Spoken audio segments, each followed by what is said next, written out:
Contrary to what you may have seen on ESPN's YouTube page, the Fever dominated the Lynx to win the Commissioner's Cup.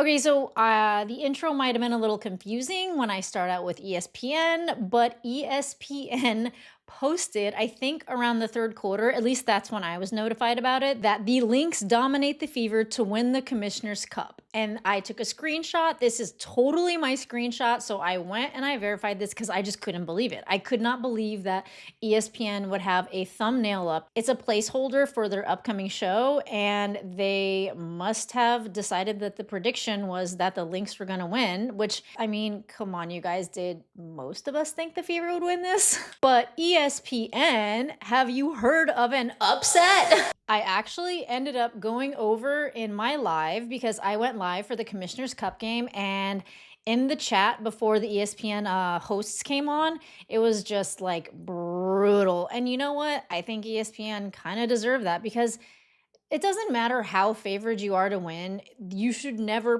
put the predictive win in your thumbnail like title or in the title below your thumbnail. It's just I mean, if it's 100% sure thing, and nothing in this world of sports is a 100% sure thing.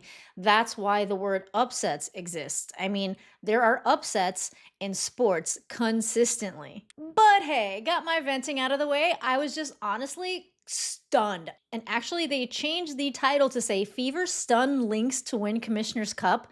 I was legitimately stunned by the title before. And you know what? I have like a solid crew of people that come into my lives. It's very like community oriented. It's really fun. I know so many of you, and probably many of you are watching this video, so shout out to you. But it did not look like the Fever was going to win this game. I mean, they were down by 13 at one point in the beginning of the game. Nobody could sink a bucket. The Lynx weren't even playing that well, but they were definitely not letting the Fever get anything off. And then the Fever went on a run. They did not allow the Lynx to score for over 8 minutes. That is a long time. This is Napheesa Collier's team. Napheesa Collier was actually held to 12 points. And listen, that sounds like an average or a decent game for any normal player. But when it comes to people like Napheesa Collier, who averages over 24 points a game, or A'ja Wilson, especially last year's A'ja Wilson, like when you hold those caliber players and those types of post players who get to the line a lot and know how to garner a foul, when you hold them to 12 points, that is saying something. And I went into this game thinking, okay, Natasha Howard is guarding Napheesa Collier. I was a little worried, but Natasha Howard, you stepped it up. And Natasha Howard was the MVP of the Commissioner's Cup, and nobody else deserved it. Honestly, nobody else did. AB could not, she was just hailing shots. They were locking her up. I know that Cheryl Reeves' plan was to disrupt the interior points by the Fever and to neutralize Aaliyah Boston, because Aaliyah Boston is a top scorer for the Indiana Fever. But you know what? Aerie stepped in. Aerie was the first person to start sinking shots. Then Kelsey Mitchell stepped up. Now, Kelsey Mitchell was a little spotty, but, she came away with a decent game. But I have to give all the credit tonight to the Fever's defense, because Stephanie White, she just outcoached Cheryl Reeve. She actually just did. Not to mention that the Lynx were playing worse than I have ever seen them. I'm a big Napheesa Collier fan. I don't care. I'm also a big Gabby Williams fan. I love many of the players in the WNBA. Of course, the Indiana Fever is my team, but I could not believe what I was seeing from the Minnesota Lynx. I mean, especially from Napheesa Collier. Her classic fadeaway, she was not sinking those shots. Some of them were attainable, but a lot of them, she just got locked up. Now, Alana Smith played really well, especially in the first half. She was pretty much perfect. And I can't say that this was like a great game to watch. I think there was a lot of sloppiness, especially in the beginning. The Indiana Fever looked kind of like chickens with their heads cut off at moments, but they pulled it together. Stephanie White brought them together. And one thing I do have to say positive about Stephanie White is she makes adjustments. For instance, the first game with Aerie McDonald, she had started her off the bench. She saw Aerie McDonald's performance in the very next game. Aerie McDonald started.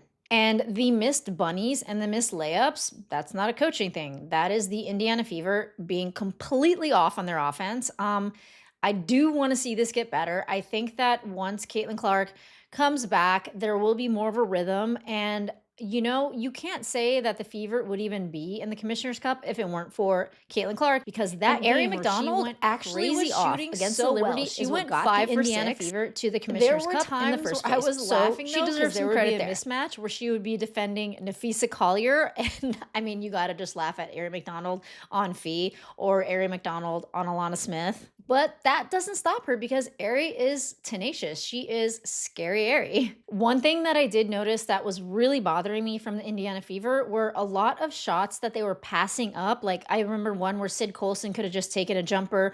Aaliyah Boston should have taken a jumper, decided to drive into the paint where there were 3 Lynx defenders, missed the bucket. I don't know if they were thinking I would rather pass up a good shot for a great shot, but they didn't end up passing the ball in a way and just mostly were missing shots. So offensively, I definitely want to see the Fever stop doing this. Hopefully they will watch back film, because this is a game that they should watch the film back in. But tonight they are partying. I mean, even Caitlin Clark is posting to her Instagram stories, which, if you know Caitlin Clark, she probably has like a moderator posting most of the time, posting stories for her.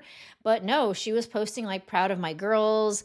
She was hopping into the live, like Sid went live, Aaliyah Boston went live. They're just like having so much fun. And speaking of fun, I don't think I've ever seen Aaliyah Boston get that chippy with Fee. Like, I don't know what was said, but the Indiana Fever seem to be developing like a backbone, like people that I would have never thought would do this kind of stuff. Like Lexi is starting to get like chippy on the court. AB is starting to get chippy on the court. And, there's a lot of people that feel the Indiana Fever are kind of like on an island of their own.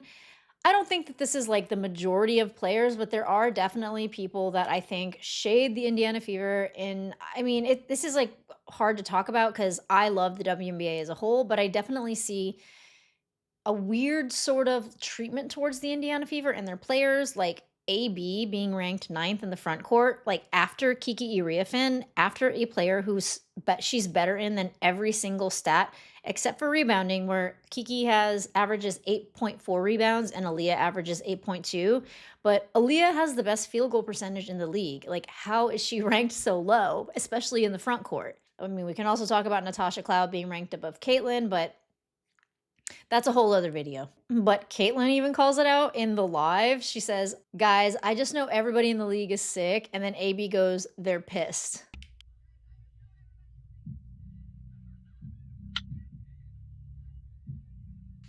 So again, there is this like feeling that it's the Fever versus everybody. I hate to jump on that train, but I don't know. It is kind of like a weird situation. And I can't not see what I'm seeing. But Ari McDonald on this team, I'm just so glad that they were able to get her, and like the situations ended up the way they are. It's sad that Duana Bonner didn't work out, but that's how the chips fall.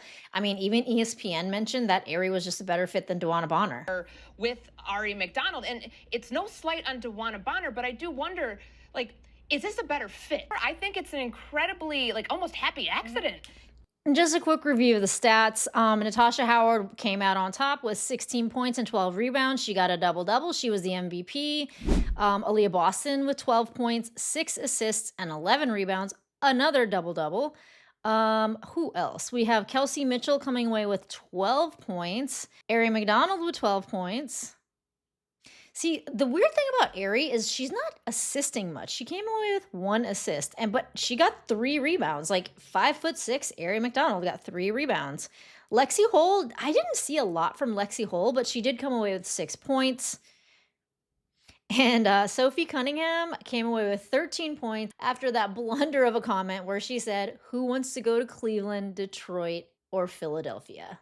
And I mean, she played, and I love the Indiana Fever, but like, is Indiana Fever a destination? So I think she was trying to make up for it with her points on the court.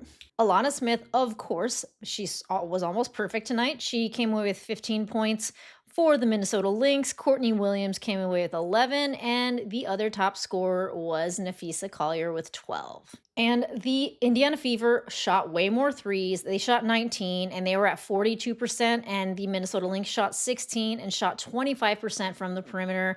Their entire field goal percentage, I'm telling you, they were just not, they couldn't buy a bucket.